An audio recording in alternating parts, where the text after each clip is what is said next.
Welcome to MSL Talk with Tom Caravela, a podcast specifically designed for MSLs and all things field medical.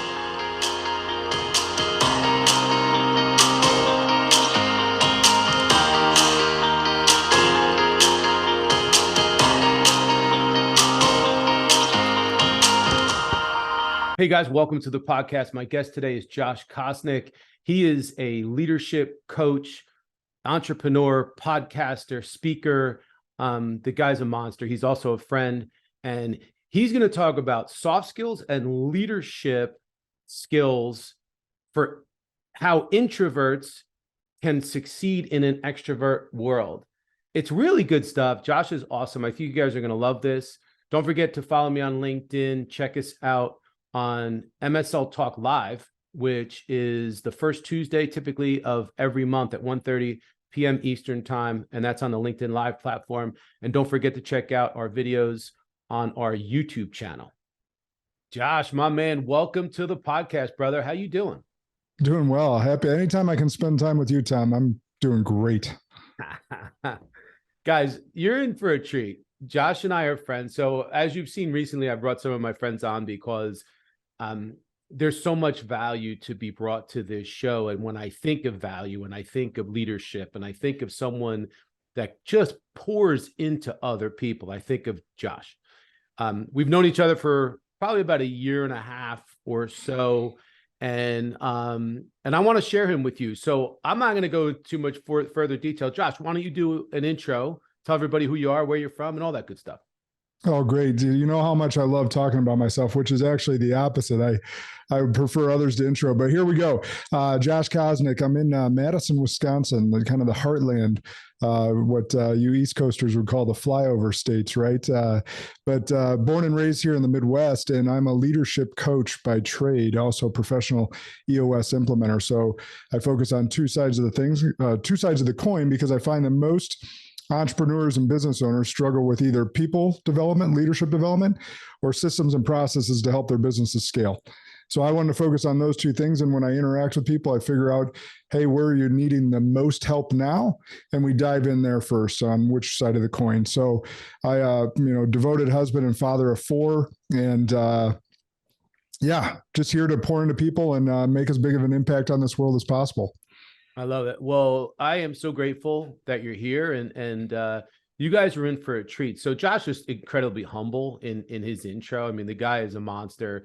He has had tremendous success in his career, and he is a tremendous leader. So what I want to do is talk about leadership skills, but also soft skills and communication skills.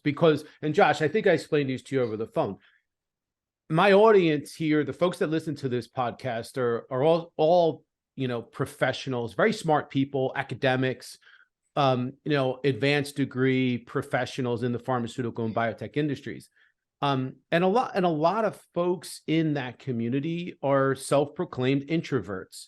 So The first question that I have, and you've actually described yourself as an introvert. Yeah. We'll get to that later. I don't see that, but is it possible for introverts to have or be taught the same communication skills of what we might normally associate with an extrovert? Yeah, so interesting how you frame that question. I don't know that you want to teach them the same. I think that what I find is that introverts can be some of the best communicators on the planet. Some of my best salespeople when I ran the firm of 250 people would qualify themselves as introverts, much like myself. So the biggest thing I see is the misnomer that extroverts love people and introverts hate people. Or I've also heard extroverts, love talking to people and love being in big rooms and stuff of that nature, and introverts can't do that. When that's absolutely not true. Neither of those statements are true. What is true is that's how we draw our energy. So I can go into a big room where you've seen me and seem very extroverted and seem to be, in every conversation and be jovial and whatever it may be that make me seem like an extrovert. But what happens to me in that scenario is actually energy is drawn from me. So after that, I need to go be by myself, have a cigar, maybe with you one-on-one, or, just recharge my battery, go get a workout in. I have to go get something by myself, something that I can just, recharge my battery. So introverts recharge on their own typically, whereas extroverts charge up in that room. That's where extroverts actually get their energy. So in a one-on-one conversation like this, or in a sales call, or let's say a hospital room one-on-one, introverts can be some of the best communicators on the planet. We just are typically not put in that box because societally we have this miscommunication, misteaching, whatever it may be, that extroverts are better communicators when it's simply not true. I love the way you put that, though, the energy piece. I never really thought about it that way, probably because I'm an extrovert. So I get energy from being with other people, and it lights me up. And I'm the opposite. I'm so fired up when I'm around people that I wind up, it's like I can't sleep. Whereas it sounds like introverts are like, man, I'm exhausted because I just poured out so much energy and it's not natural. So thinking about that piece of it, as we look at what people can do as far as skills and how to develop that muscle of being able to be an effective communicator, like where would they start? Well, this is an interesting question as well, because I'm going to give I don't know if I'm just going to say this. It's listening, actually. Okay. Most people, in communication, it's a two-way street. And I think that most people, and I think it's not necessarily introverts exclusive. I think extroverts actually probably more need to be better at listening to be a better communicator. And so what I mean by that is most people in our society, and I know everyone that's listening to this is going to go, yep, I've experienced this. Most people listen to respond, or listen to one up a story instead of actually listen to understand. And so if you want to be a better communicator, be a better listener. Yeah. As simple as that. Be a better listener, really listen to understand, try and understand and empathize with what's being said to you, and then respond. Don't be thinking about what you're going to say the whole time, just waiting your turn to speak, because you're not actually listening to what the person's seeing. And a really gifted communicator can see right through you right away. Yeah, man, that's insightful. I'll tell you. And I hate this. I hope my wife doesn't listen to this, but my mother-in-law does that. My mother-in-law does that. I know that when I'm talking to her, she's thinking about what she's going to say next. I could see it. And you see it on their face. You see it on their face. You see that they're not really listening. And I think the wheels are turning. It's like, and I think one of the things that's really important is nonverbal cues, being mindful of your nonverbal cues. So as you're listening, I think it's important that you create eye contact, there's some head nodding, and you let that person know that, yeah, I'm with you. Like I'm with you on this. And I'm in this conversation. And then your response, like you said, it gives you a chance as you're listening to craft a very thought out response. And you don't, like, the one mistake I think people make is I think they rush through life. And I think that it's okay to listen, pause, and then respond, like you said, because it's just going to show that you're taking the time, that you care. Yes. I love it. So then what about how, like, when we look at that's really good advice and something that I think people can do immediately. I think that's an easy fix. What else can people do on a daily basis that they should really pay attention to, just like that will put them into another category and level up with their communication skills? Have you ever practiced what you're going to say before you say it? I am a chronic rehearser. Okay. Of like, I literally, a lot of, like, my wife is like, where are you right now? Like sometimes she'll see me, I'll practice in my head things that I want to say in certain situations. So the answer is yes, absolutely. So the reason I asked that question is because I knew the answer was yes, because you're a gifted communicator. Most people don't do that. They don't practice it. And I was guilty of this early on in my career. And because I'm such a direct communicator, I would often offend the shit out of people. Oh, I would offend them because I'm so direct.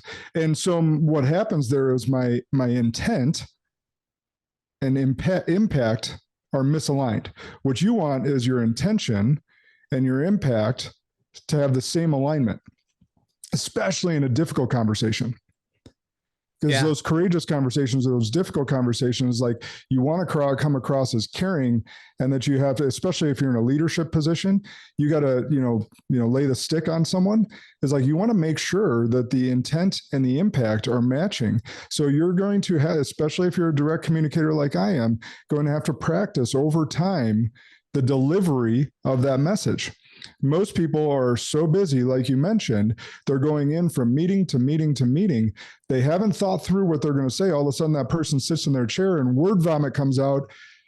And now that person's either offended, or now you're at risk of ruining that relationship, or they might quit because you handled it so poorly, or like the work morale's down, that you got to figure out. And here's another area I found myself wasting time, was because I delivered that message so poorly, I got to circle back around and go to them and make sure that I did damage control. And I say, hey, earlier the intention of my words missed. Here's what I meant. And I saw that you were impacted by how I said in a negative, or how I said that in a negative manner. And now I got to spend extra time in my day and go back and clean up the mess I made earlier. Because I didn't rehearse what I was going to say, because I didn't practice that message, or sometimes even run it by someone else to be like, hey, how would you take this if I said it this way?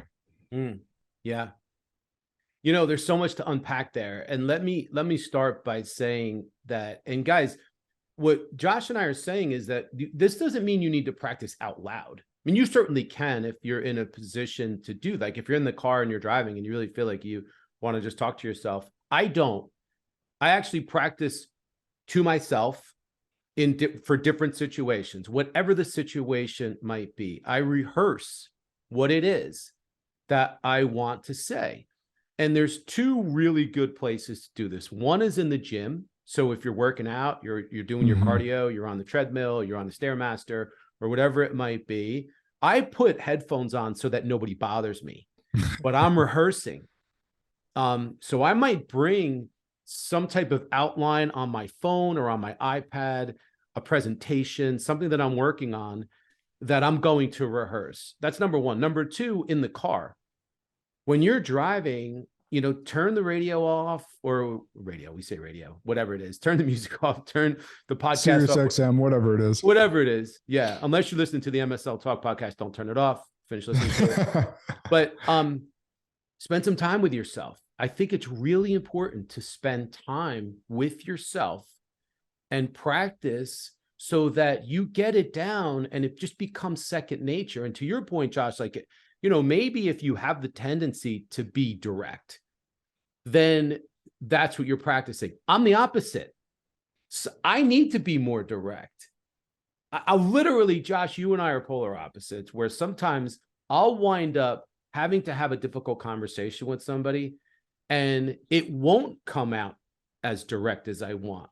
So now I have to go back and I have to say, hey, listen, I want to be clear. What I mean is this. Yeah. So I don't want to overdo this, but I think that this is an important point for anyone that's out there. Don't take this lightly. I think it's important to try to incorporate this, into your day, really, and make use of it. So when you look, we're talking about things that people should do. What are things that people shouldn't do? Like, what mistakes do you see people make in the way they're interacting with people professionally and even personally? Well, I think not paying attention to feedback would be one that quickly comes to mind. Now, our spouses are great sounding boards in that regard. How many times have we screwed up with them and they've given us feedback and we still make the same mistakes? Oh, well, talk to my wife. I mean, well, but same. And because it is a safer environment. We know that although divorce happens a lot, we know that it's not a risk of divorce that night if we say something dumb, right? So it's a little bit safer spot. Whereas in the workplace, we screw up one time and it could cost an employee, it could cost a relationship, it could cost a customer, like all those different things, everything's on the line. So